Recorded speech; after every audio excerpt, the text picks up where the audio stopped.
ഒരു കിടിലൻ അയല പൊരിച്ചത് എങ്ങനെയാണെന്ന് നോക്കിയാലോ. മിക്സിയിലേക്ക് വെളുത്തുള്ളി, ചുമന്നുള്ളി, ഇഞ്ചി, പിന്നെ കുരുമുളക്, ശേഷം ഒരു വറ്റൽമുളകും നമ്മൾ പെരിഞ്ചീരകവും കൂടെ ആഡ് ചെയ്യണം. അതിൻ്റെ കൂടെ കറിവേപ്പില, ആവശ്യത്തിന് മുളക് പൊടി. ഞാനിവിടെ 2 ടേബിൾ സ്പൂൺ മുളക് പൊടിയാണ് എടുത്തത്.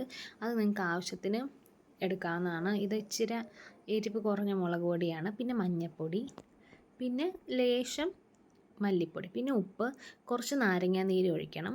പിന്നെ ആവശ്യത്തിന് എണ്ണ, കുറച്ച് വെള്ളവും കൂടെ ഒഴിച്ച് കഴിഞ്ഞ് നമ്മൾ മിക്സിയിൽ നല്ലപോലെ ഇതൊന്ന് അരച്ചെടുക്കണം.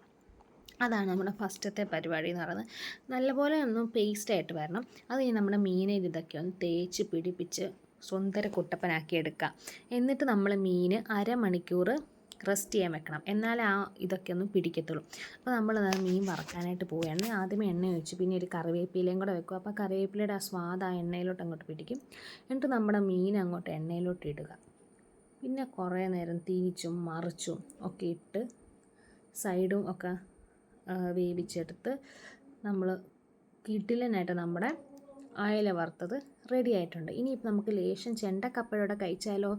കുറച്ച് നാരങ്ങ നീരും കൂടെ ഒഴിച്ച് കുറച്ച് സവോളയൊക്കെ ഇട്ട് ആ കപ്പയും ആ മീനിൻ്റെ ആ ഒരു ഇതൂടെ അങ്ങ് കഴിക്കുമ്പോൾ ഉണ്ടല്ലോ, സൂപ്പറായിരുന്നു. നല്ല ടേസ്റ്റ് ഉണ്ട്. അപ്പോൾ എല്ലാവരും ഇതുപോലെ ഒന്ന് ട്രൈ ചെയ്ത് നോക്കുക. നല്ല കിടിലൻ ടേസ്റ്റ് ആയിരുന്നു. അപ്പോൾ ശരി, ബൈ.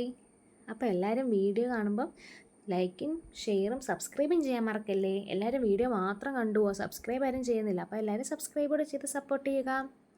ബൈ. അത് ഞാൻ ലാസ്റ്റ് എൻ്റെ അച്ഛൻ്റെ ഹോണസ്റ്റ് റിപ്ലൈ കൂടെ ചോദിച്ചിട്ടുണ്ട്.